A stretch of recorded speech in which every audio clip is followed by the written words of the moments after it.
आपण बघत आहात एकेपी न्यूज मराठी. आपला आवाज आपली ताकद. सबस्क्राइब करा, शेअर करा, लाईक करा. AKP news Marathi.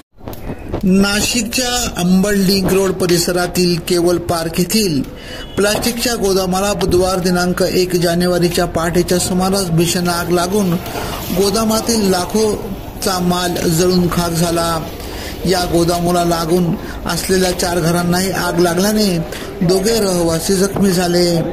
घटनेची माहिती मिळताच अग्निशामक दलाच्या जवानांनी 1.5 तासाच्या अथक प्रयत्नानंतर आग आटोक्यात आणली. अंबड लिंक रोड परिसरातील केवल पार्क येथे शकील खान, सलीम शेख यांच्या मालकीचे प्लास्टिक मटेरियल रोल बनविण्याचे गोदाम आहे.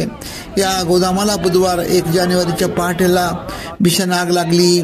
या आगीत गोदामासह 4 घरांना देखील आग लागली. या आगीत रहिवासी महमूद शेख व राजू शेख हे दोघे भाजले.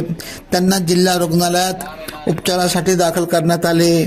अग्निशामक विभागाचे जवान विजय मुसळे, आबा देशमुख, हर्षद पटेल, केंद्र प्रमुख प्रमोद लहामगे यांच्या पथकाने 6 बंबाच्या साह्याने 1.5 तासानंतर आग आटोक्यात आणली. एकेपी न्यूज साठी ब्युरो चीफ अनवर खान पठाण, नाशिक.